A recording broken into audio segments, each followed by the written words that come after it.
नमस्कार दोस्तों, मैं मुस्कान खान और आज हम बात करने वाले हैं भाषा की पृष्ठभूमि पर।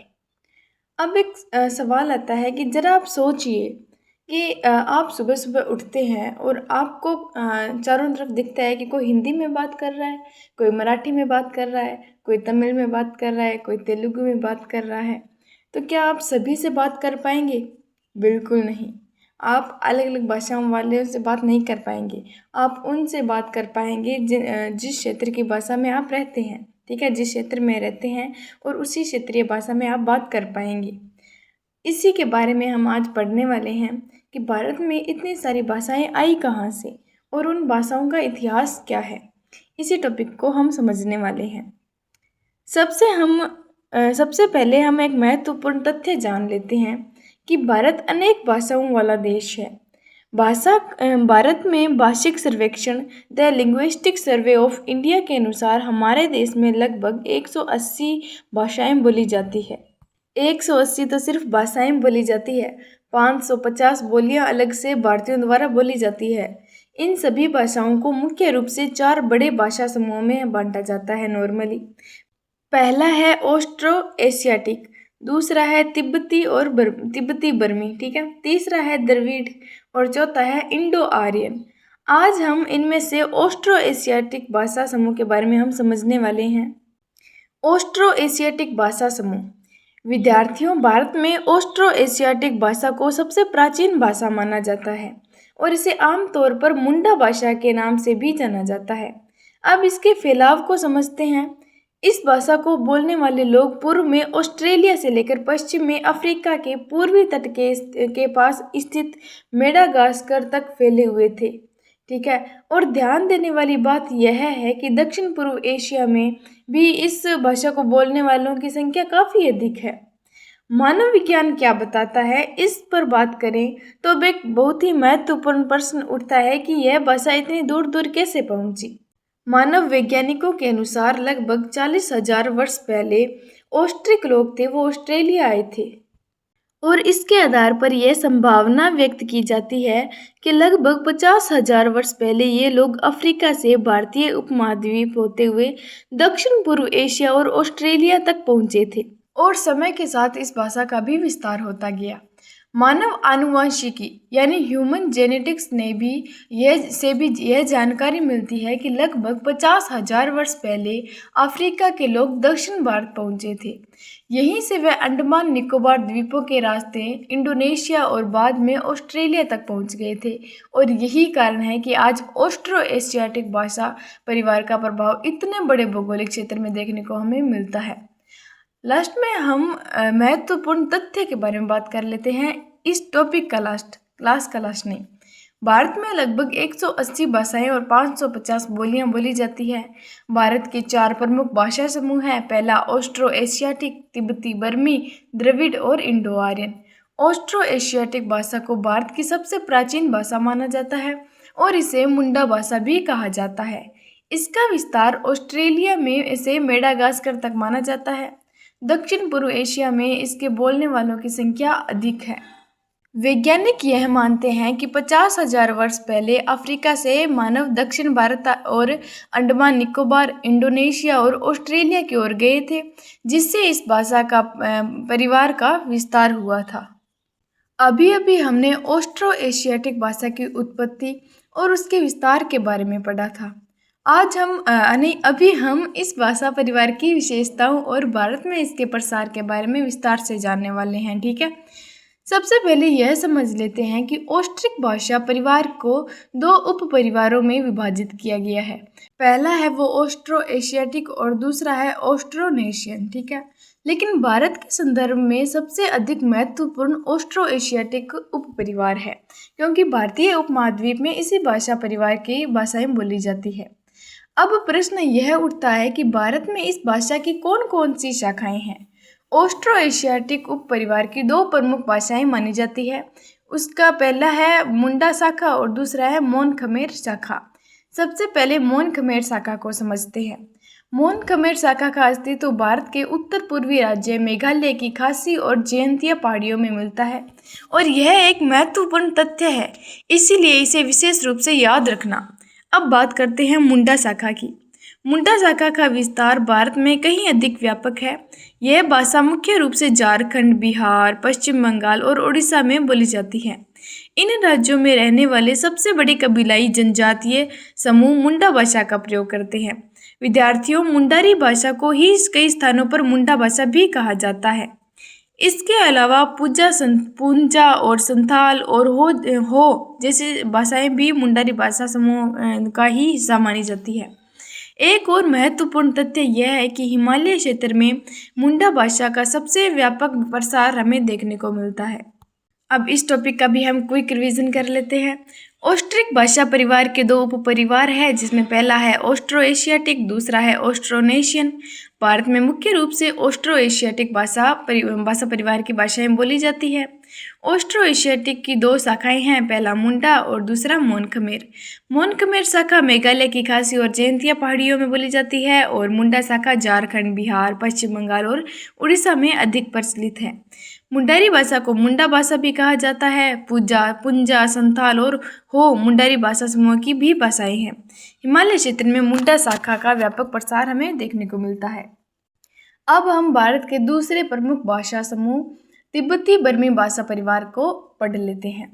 सबसे पहले यह समझ लेते हैं कि तिब्बती बर्मी भाषा चीन तिब्बती या भाषा परिवार की एक महत्वपूर्ण शाखा है। ठीक है, यदि हम केवल भारत ही नहीं बल्कि चीन और अन्य एशियाई देशों को भी देखें तो इस भाषा परिवार को बोलने वालों की संख्या ऑस्ट्रिक और यहाँ तक कि इंडो आर्यन भाषा परिवार से भी अधिक है। यह अपने आप में इस भाषा परिवार के महत्व को दर्शाता है। अब हमारे सामने एक प्रश्न आता है कि तिब्बती बर्मी भाषा परिवार में कितनी भाषाएं हैं। दोस्तों, इस भाषा परिवार में 300 से अधिक भाषाएं शामिल हैं। इन भाषाओं का प्रयोग मुख्य रूप से चीन, तिब्बत और म्यांमार, जिसको बर्मा भी कहा जाता है, इसमें किया जाता है। भारत में तिब्बती बर्मी भाषा का विस्तार। अब बात करते हैं भारत की।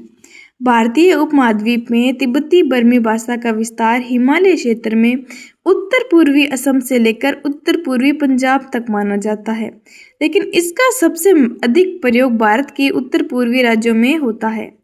इन क्षेत्रों में रहने वाले अनेक जनजातीय समूह तिब्बती बर्मी भाषा के विभिन्न रूपों का उपयोग करते हैं। 116 बोलियों का प्रयोग करते हैं। एक महत्वपूर्ण तथ्य यह है कि इस भाषा परिवार के लगभग 116 बोलियां विभिन्न जनजातियों द्वारा बोली जाती है और यही कारण है कि उत्तर पूर्व भारत में भाषाई विविधता बहुत अधिक देखने को मिलती है। अब बात करते हैं कि ये किन किन राज्यों में बोली जाती है। अब उन राज्यों के नाम याद कर लेते हैं जहाँ ये भाषा प्रमुख रूप से बोली जाती है। तो सबसे पहले है त्रिपुरा, असम, मेघालय, अरुणाचल प्रदेश, नागालैंड, मिजोरम और मणिपुर।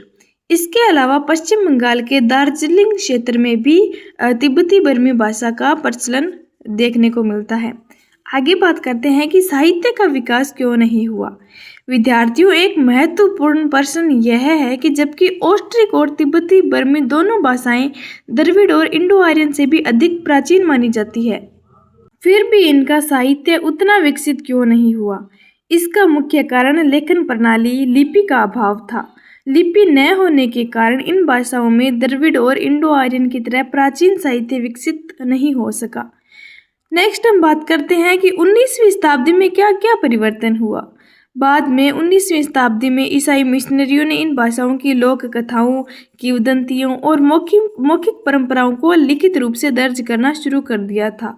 यहीं से इन भाषाओं के साहित्य को लिखित स्वरूप मिलने लगा था।